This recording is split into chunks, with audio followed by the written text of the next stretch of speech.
Provisions, the fact or state of being prepared beforehand, a stock of needed materials or supplies, especially a stock of food. Deuteronomy 11:14. I will give the rain for your land in its season, the early rain and the latter rain, that you may gather in your grain, your new wine, and your oil. Alright, welcome back once again. It is your girl Jasmine. I just encourage you guys to bear with me because literally, like, the way I'm doing this right now is like only from, it's a miracle, it's a blessing.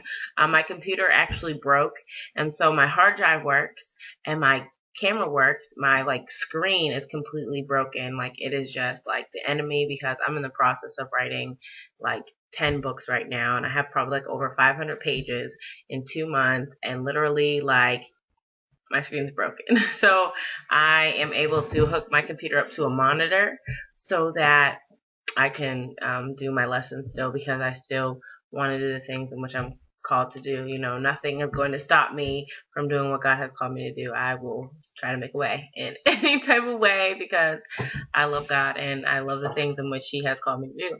So we're going to be talking about provisions and the provisions that God makes in our lives when it just seems like, you know, you're in a place in your life where you have literally done everything that you can. You're in a valley, you're in a famine, you're in, maybe a drought, maybe you're in the wilderness, some part of your life where just things just look like there's no way out, there's no way to escape.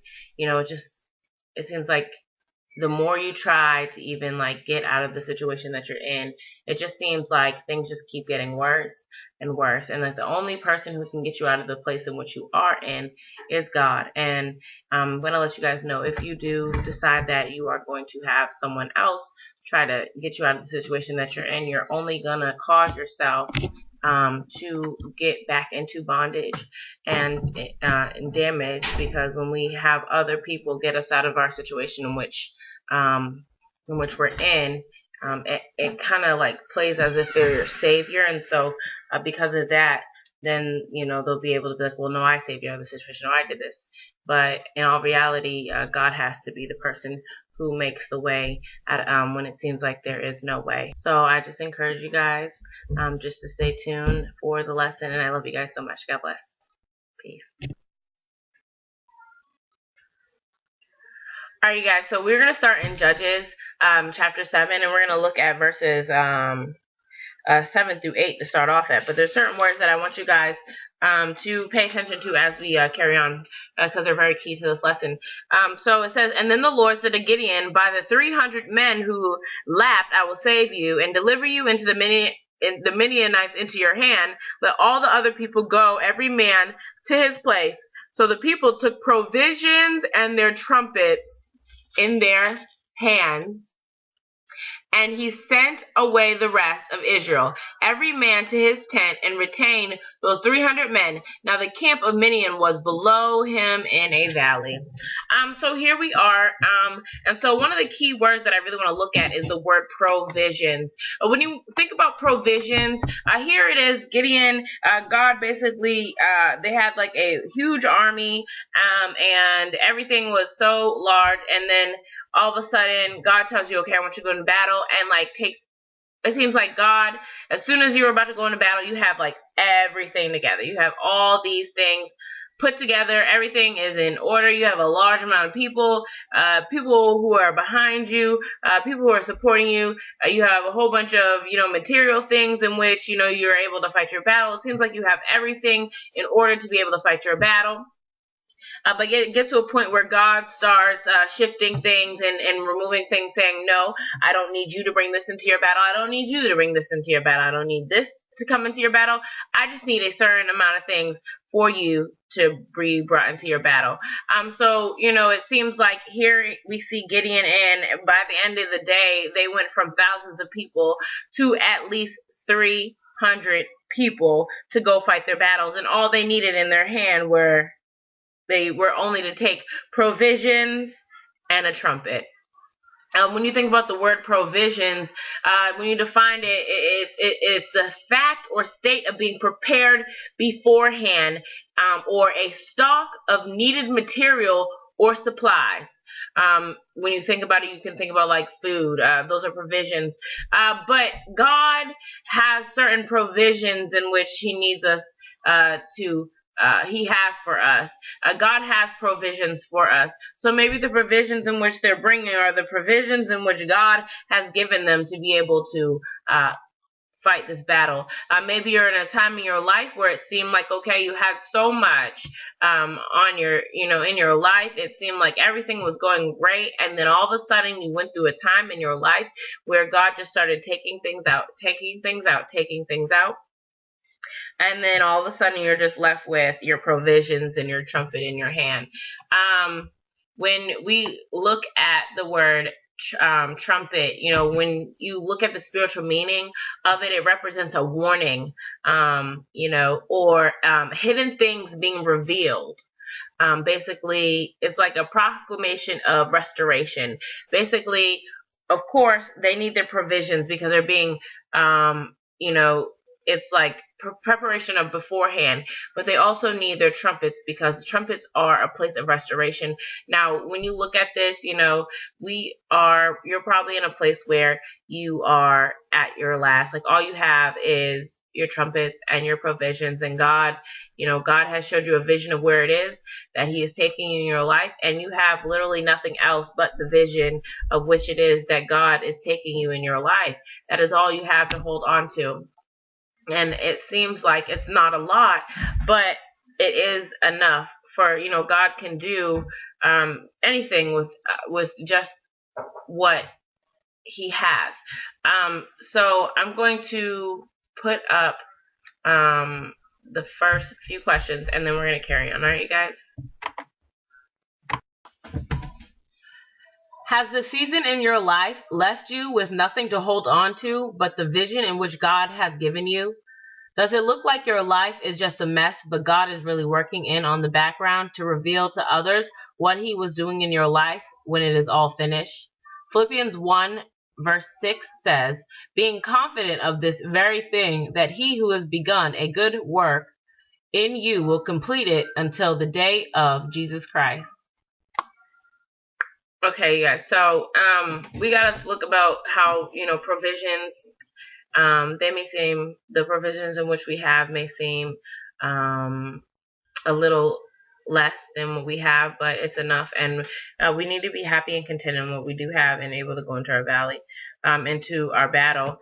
So we want to look at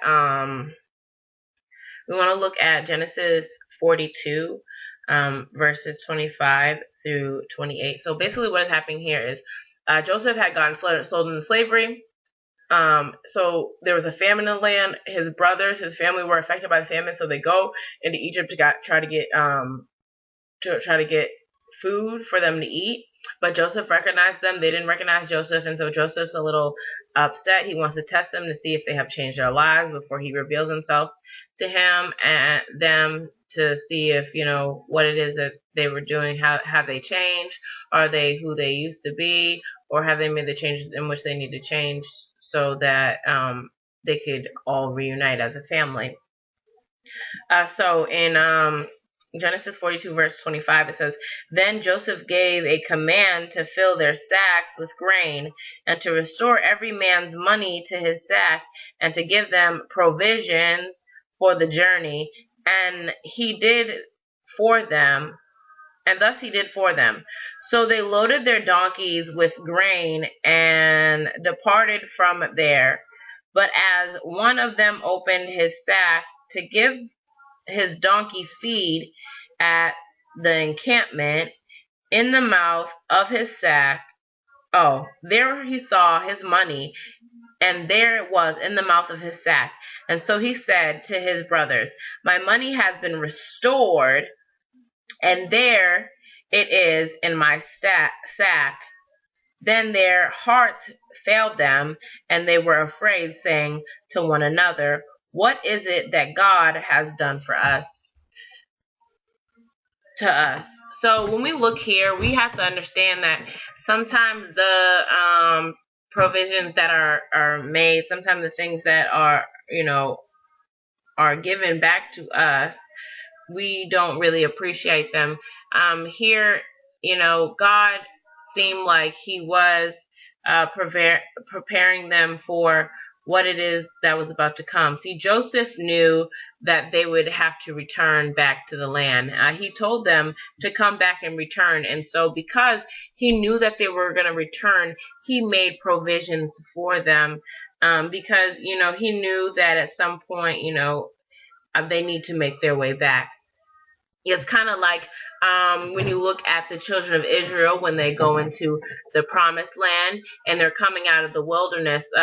God was able to prepare them and make provisions for them ahead of time before they came back. He knew at some point that they were going to make it to the promised land. And so because of that, he was able to prepare them for what it is that they were about to go into.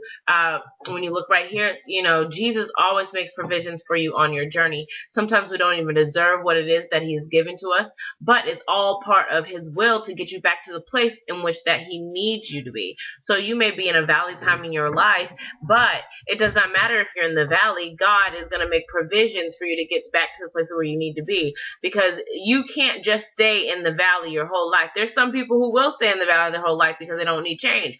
But if you are like Joseph, if you're like Joshua and Caleb, they held on to God's promise. And if you're holding on to God's promise, he's going to make the provisions in which he needs to get you to the next place. So, and we see right here that basically Joseph gave his brothers provisions to get back to Egypt because he knew that at some point they'd have to make the journey back. They'd have to be prepared to get back to where they were supposed to be.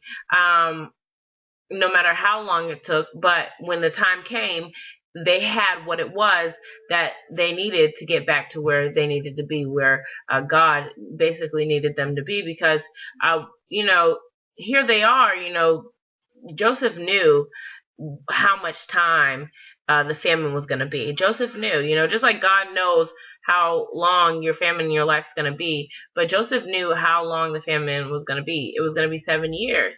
And, just like in the wilderness, the children of Israel wandered in the wilderness for 40 years. But at some point, God said, your children will see the promised land. God knew that their children would see the promised land. God knew that. And so he made provisions for them.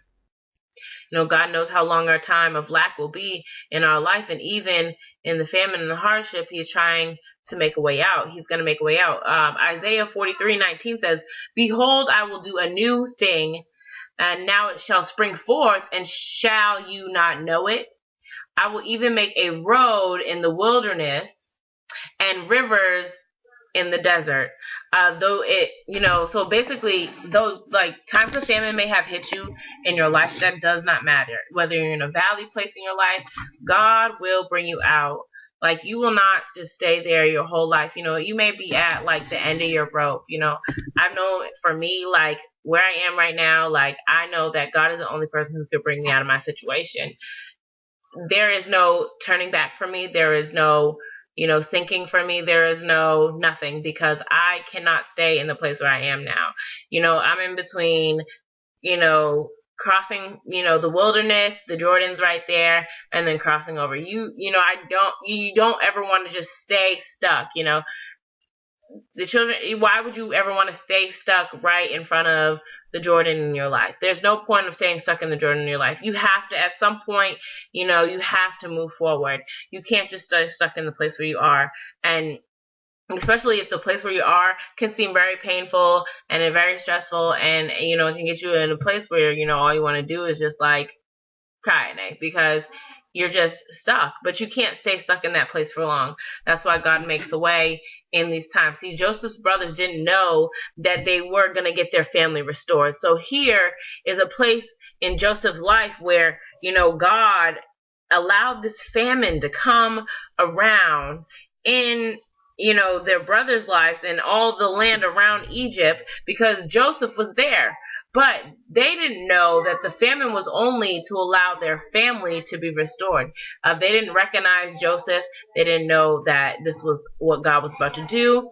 They didn't know that, okay, all of a sudden Joseph's going to test them, and all of a sudden they're going to come into the land of Egypt, and their family was going to be just brought back together. They were surprised because, Joseph saw God's hand working in all this. He saw how God had raised him up from where he was and took him through all these things just so that, when you look back in the Bible at Joseph's family, like you look at Jacob, before he became Israel, he had 2 wives, and Leah, his first wife, he was tricked into marrying her and had all these kids for her. Rachel had kids. So here you have a broken family. Everything's destructed. But it took one boy to sit there and get sold into slavery by his family, put into all these situations where it looked hectic, crazy. He was put in jail. He was put in jail. People tried to, someone's wife, Potiphar's wife, tried to take advantage of him. He was left, forgot about all these things just so that he can help restore his family, bring things back together. Here it is. There was a time of famine, and all of a sudden he got raised back to the throne, and now the famine has come, and his family is suffering from the famine, and they don't know that God's about to restore them and bring them back together. I think about situations in my life. I know that when I actually left school, one of the biggest things that God was talking to me about was, I remember I was at a Christian camp a few summers ago, and I was crying. I didn't understand why I was crying. I was like, okay, God, restore. God had told me to pray on the altar, and I said, okay, God, well, why do you want me to pray on the altar? And he said, just pray. And I didn't understand why I was praying, and I just started crying, and I was like, okay, God, well, restore my family. And then it was crazy because right after, some girl stood up and was talking about how her family was restored by God and how they were so broken and all this stuff. And that was the biggest thing when God told me to leave college. He told me he was going to restore my family. So I look at the situation like, okay, like it takes something crazy like, a famine or building an ark, and I look at me like, look, I left college, and for me, I always considered that as me building my ark this whole time. So, though like, maybe my family doesn't recognize it or the things that are going on, I still believe and have hope that God's about to restore my family and bring my family back together through all the, wildness and craziness in my step of faith that I took. It only takes a small little action or a step of faith for God to just turn things around, to get the attention of those around you, so that things can just change. So that was my action, a step of faith, just so that my family would, be brought upon the ark, or that, things could change in my life. Because, at some point, you get tired of being numb to the fact that things are never going to change. At some point, you want them to change. At some point, people shouldn't have to live like that. It shouldn't have to be like that. Things should have to change. But what we do is we tend to continue looking at our present circumstance, and then we don't understand what we do have. See, they didn't understand, they were so used to their present circumstance that they blamed God. It says, what is it that God has done when they found the money was restored to them? See, God was restoring certain small things to them first, because it was just to show them that bigger things were going to be restored to them a little after. So we don't want to be discontent on the things in which God has showed us. Like, you look at the children of Israel, they never made it into the promised land because they didn't appreciate the things in which God had showed them. They didn't appreciate the vision God had showed them. So, and they were like so stuck on being in Egypt that they didn't see, oh, look at all this fruit in the land. Look at everything that we can have. But instead, we're like, well, God, why, we're always like, God, why have you done this to us? Instead of looking at the good things in which God wants to do with us, looking at the good things, here, Joseph represents the type of Christ. Jesus wants to give us more things to help us get to us to the place in which he needs us to be, to help us grow, to help reach the others around us. Here Joseph is, he's saving all of Egypt with the things in his life, maybe his testimony, maybe the things around him, and his family is about to be restored. And all his family could think about is, Lord, why have you cursed us? Of course, they probably had, a lot of things in their life where they were like, wow, look at what we did to our brother. And they suffered with the fact that they did this to their brother for years and years.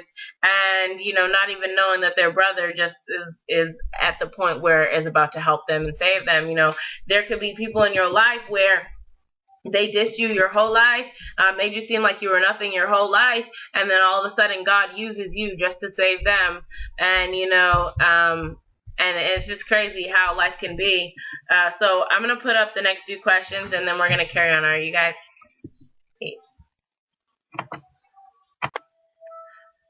Has God allowed a famine to come in your life to help others around you come to Christ? Do you see the provision he is starting to use to bring you back to your place of promise? Have little things started to be restored back into your life? Alright guys, so we're going to look at other small steps of faith in which it takes to be able to trust God to supply your need and get you to where it is that you need to be in your life. So we're going to look in, there's a few places. First Kings, chapter 17, 1 through 13. If you want, you can go read that. But so basically what happens is Elisha had came to this woman in her time of drought in her life, and what happened in the time of drought in her life was she only had enough food to feed her and her son.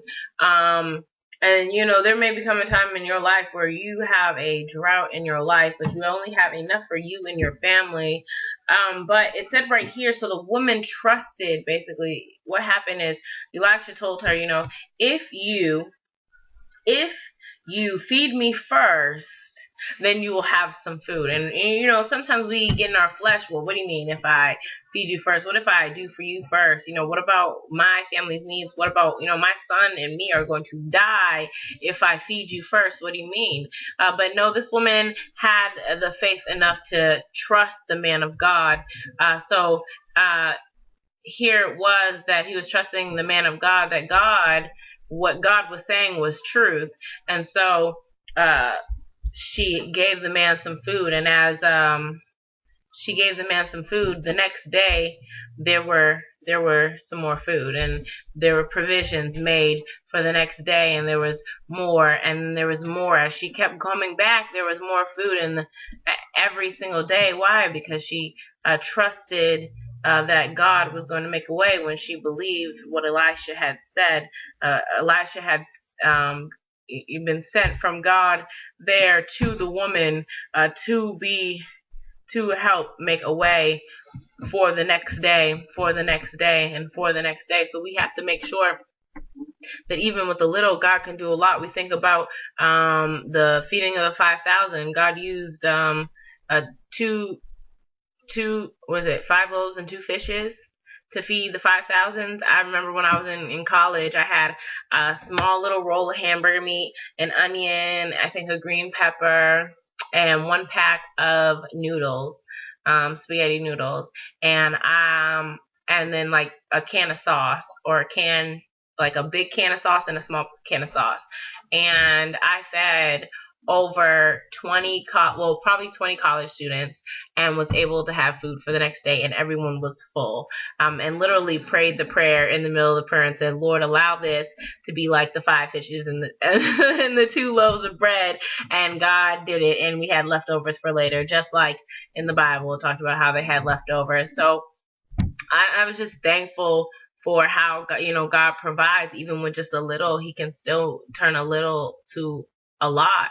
He can still make a way, in those times where we have a drought in our lives, when it seems like there is nothing left.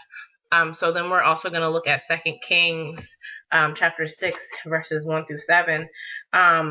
Here we see that Elisha basically was building a new place near the Jordan for the people in his of his ministry. The place where they were at was getting too small for them, and so they went over the Jordan and were chopping down trees. And this man, he had an axe that fell into the Jordan River, but the axe head that fell into the Jordan River was not his; it was borrowed. And so what happens is Elisha takes one little stick, a small stick that doesn't weigh more than an axe head, throws it in the river, and then the axe head rises to the top of the water. And we look at that, how his small act of faith was able to help rise something so heavy up to the water. See, God honored it. But not only that, when you look in 2 Kings 6:1-7, we see that basically what happens is the man was told to reach out and grab the axe head. And see, that's what happens when we make that small step of faith. Is we have to, once we make that small step of faith, we have to go reach out and get what it is that God is allowing us to retrieve. And I like the fact that basically he said, "For this is borrowed." Whatever that it is that God gives us, it is His. So we are borrowing the things in which God is giving us. God may, we may take a step of faith and God may promise us something in our lives, but, we're reaching for it, but it's not ours, it's His. We think about situations where God may give us a job. How are we going to pray and ask, if we ask God, okay, let me take a leap of faith and get this new job, and you get the new job and then you don't pay your tithes. You took the step of faith, you trusted in God, you reached out for it, but it's obviously God's given it to you for a purpose. Now give back to God.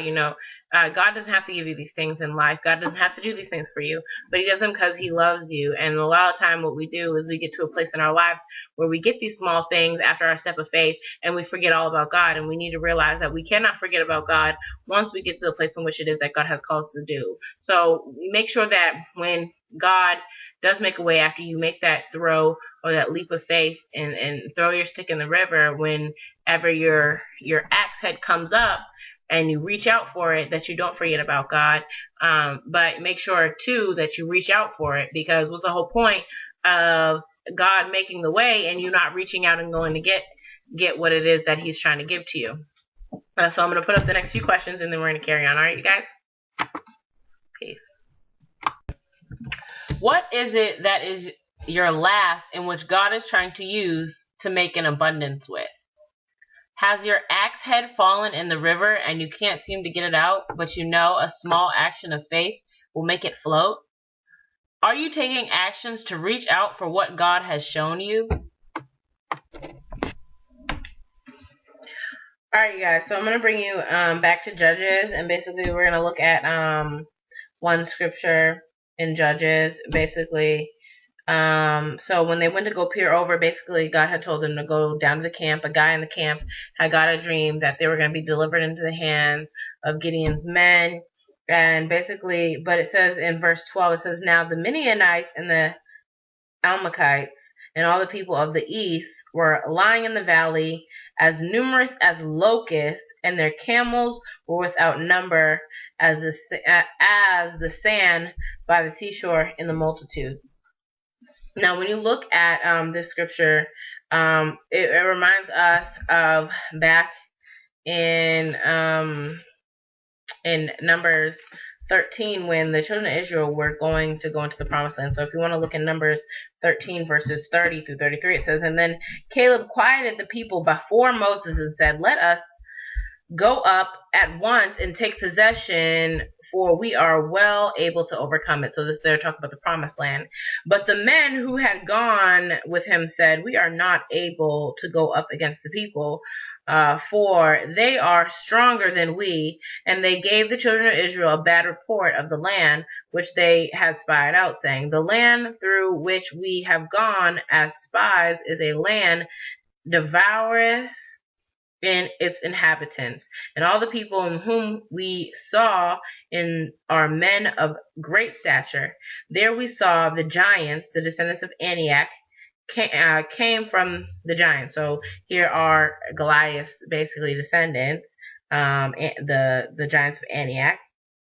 Um, and we were like grasshoppers in our own sight, and so we were in their sight. And so here they are saying that they are grasshoppers and that they are very small and that they could not make it into the promised land. And so, for a while I actually like looked at this and I was just like, well, Lord, like if people are thinking of themselves as grasshoppers in their own sight, like how, like how can you defeat um the giants in the land and overcome situations in your life thinking you're so small that you can't do anything? And God actually brought me to this grasshopper in Florida, and basically it's known as Florida's giant orange grasshopper. Now this grasshopper is 4 inches.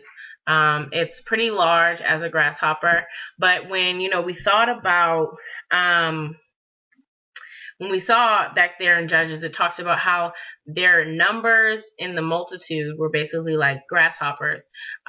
So even though they were so small, grasshoppers are so small, they come in multitudes. They have, the children of Israel had, there was a whole bunch of them. They came in multitudes, and though they were small, it did not matter. When I explain this to you guys, it's very deep. Like I love how God like literally broke it down. So basically, like when you look at these grasshoppers, the Florida grasshopper basically is known as the giant orange grasshopper. The grasshopper moves slow, but it is 4 inches. Yet it does not matter how slow they are because their color gives them away, letting you know that they are very toxic. Like please, like look at the color of me. Look at my orange, yellowy, reddish tint.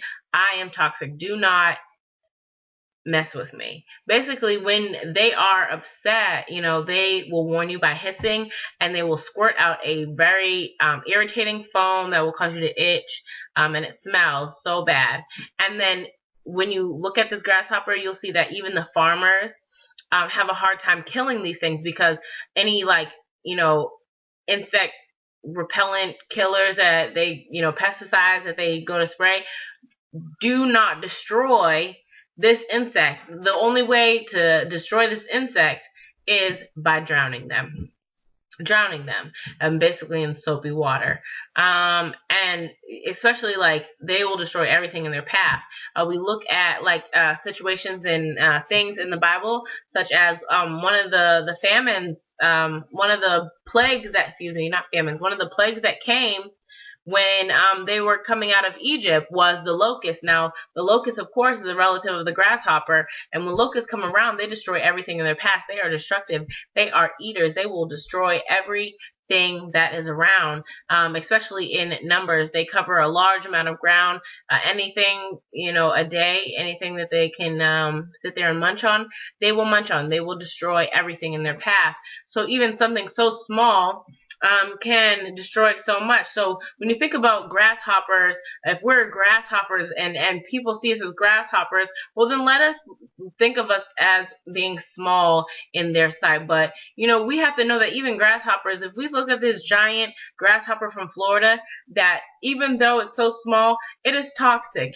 Even though we have faith so small, it is toxic.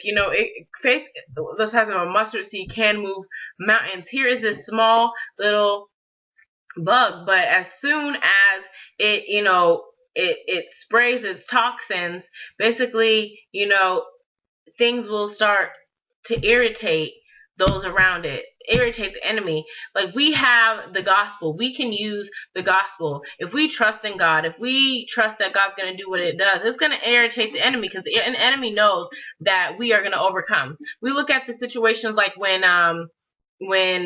the children of Israel crossed over the Jordan and went in to spy out the land of Jericho. They sent 2 spies to spy out the land of Jericho, and basically like Rahab literally told the children of Israel, look, like they know that you're coming. They heard about you 40 years before they heard about you, and they are worried. They know what God has done for you. He's dried up the Red Sea for you. He's done all these things for you.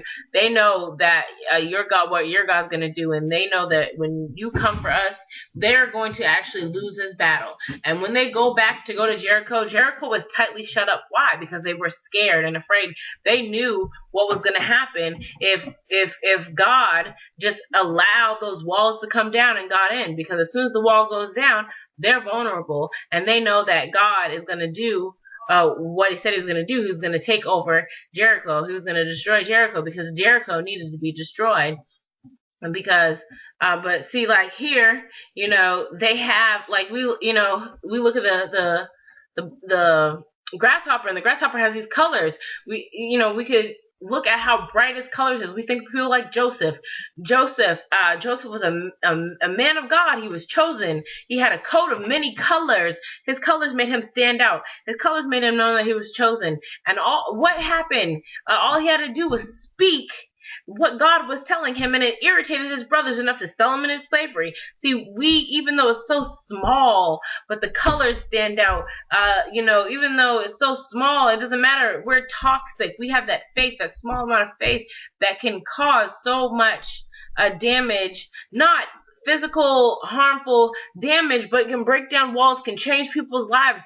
If we're going to make it anywhere where God wants us to be overcomers. He wants us to change lives. He wants us to be able to go to the places in which he has called us to do. But even as grasshoppers, we can make it. I look at this, and it just it really helped me so much, because it encouraged me, because when you look at this grasshopper, when you look at the grasshopper, the only thing that can kill this grasshopper is water. Now, if you're thinking, okay, well, then the water is going to kill us. But you got to remember, we're in a time of drought. We're in a time of famine. We're in a valley full of dry bones. There is no water. There's no hope. There's nothing in sight. So therefore, how can they drown us? They cannot drown us. So there is no killing us. We are on God's side. We have to trust in God. I look at the Bible, and basically, God promises us. He gives us provisions in our valley. He promises that he's going to bring us to the promised land.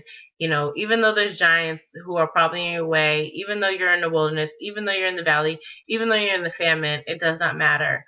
We just need to trust in God.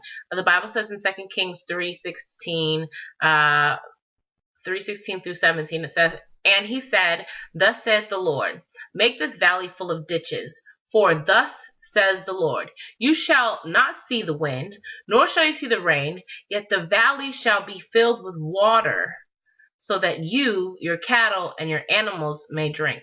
Now, this is the whole other thing, is though there is no water in sight, though, the enemy cannot, see, God will fill your valley with water, and God will provide you with the things that you need. But the enemy is going to be destroyed. The enemy, don't have to worry about the enemy. The water is going to be filled in your valley only by God. And so when God does these things in your life to make the changes, then it doesn't kill us, but it makes us stronger. See, right here, God will not just leave us hanging. He will make the provisions for us to get to where it is that he needs us to be. And so what we need to do is, okay, we're grasshoppers. All right. It does not matter. Still, stay busy digging your ditches so that God can get you out of the situation. We are well prepared and able to fight this battle. We are like grasshoppers, okay? We may be like grasshoppers in their sights. Oh well. Grasshoppers can make so much damage and cause faith the size of a mustard seed. Something so small can take over so much. Don't be afraid of, I remember the Bible talks about Jeremiah, how, God was telling him, don't be afraid of their faces. Don't be afraid of the situations that are in front of you. You will never make it to where God is trying to take you if you just give up. There are tons of people in this world who have literally and are still running from God to this day. they're still running because they're afraid. They won't turn back around. They don't want to turn back around. Oh, I'll just continue living for this world. And they are getting nowhere with their lives. We are well able, we are well able to possess what it is that God has for us, whether we are small, whether our faith is small, whether we have little, whether we are in famine. God will do whatever with whatever we have. He will make a way with whatever we have. He will continue turning that little bit of food into cakes to feed us throughout the days. He will continue to basically honoring our little steps of faith if we just throw that stick. If we just take one small smooth stone from, the waters, from the stream, he will honor these small acts and turn them around. We just have to make sure that we take that step of faith, because it just takes a small, step of faith. It just takes believing, a small act of belief, a small act of faith, just for change to come, and for, we have to see what God is doing for us, and he's making provisions, and he's making a way for us right now as we speak. We just have to continue on trusting him. So I hope you feel encouraged, no matter how small. You don't understand how God is going to make a way in the valley. You don't understand how God is going to make a way in your drought, in your famine, but know that God is making a way for you right now as we speak. Just trust him. It doesn't matter how little you have. It doesn't matter how much you lost. You look at Job. Job lost everything, but by his latter days, he got everything back, and 10 times more than what he had before. We have to just continue trusting God no matter what, because what God has for us is better for what we think. Sometimes too, it takes like losing almost everything to appreciate what you have when it comes back, to appreciate, so, okay, be small. You're still going to win. If you trust and believe in God, you're going to win the battle. All the battles are in your hand. The battle's already won. God already defeated all the battles before your life began. All you have to do is just walk through your life. All you have to do. That's why I look at God, and my life, even though it's hard sometimes, even though, yeah, my faith wavers sometimes, but at the end of the day, I do realize that God had a plan for me way before my life began. Point blank period. All I have to do is read his word, and he knows where I'm going to be. Why? Because my life's already planned out for me. And all I have to do is open that word and find out where I am for the day, and just pour out to other people and continue walking my walk, and continue to do the things that God has called me to do. Why? Because my life is already written down. It's already planned. God already has a plan, and all I have to do is follow it. No matter how small I am, I'm just a person. I am just a person. All I was born, and all I am is being used by God. That is it. And I'm so small, I can't really do much. All I can do is what God allows me to do, and, I think about my life before this, being on the streets and all that stuff. Like,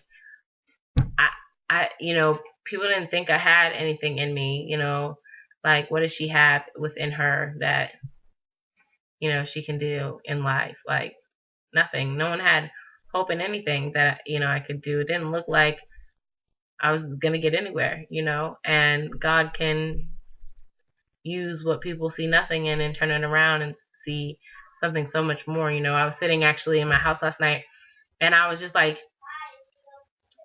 practicing some of my poetry and just thinking to myself, like a few years ago, I didn't even know I could be a spoken word artist, and look what God did in my life.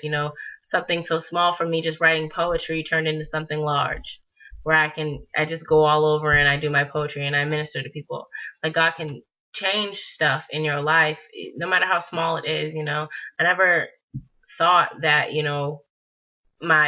just me sitting here and doing a web show, that things would turn out to, all this. I never thought that, I'd be writing, or that I'd have a ministry website, or that I'd be helping the people that I do help just by, the things, it just took a small step of faith to trust God. Okay, let me put a blog up, and, and just start writing let me just sit here in front of a camera and, pour out to people. It just takes a small step of faith to make something so big. And I just thank God, for using me. So don't ever think, what you have is too small for God to use, because, like my Facebook, I have over 4,000 people on it, and I know, there's probably over 4,000 people who tune into my ministry in some type of way, whether it's on Facebook, whether it's on YouTube, whether it's by my website, or different things. So it just took a small step of faith, because I got here only by God. It wasn't me. This is all God. So you just have to stay encouraged and know that God's making a way. Like, He's providing a way. He's making provisions for your journey and what it is that you're about to come into. So I love you guys so much. Stay encouraged, and put up the last few questions, and God bless you guys. Peace. Do you see what you have as too little for God to use? Do you see yourself as a grasshopper? Think over your life. Has God allowed anything you have within you which you thought was too little to use? God used it for His glory, but it turned out to be bigger than you expected. Will you continue trusting in God as you move forward towards the things He has for you ahead? All right, everybody. Well, thanks again for tuning in. Until we meet again. All right, you guys. God bless.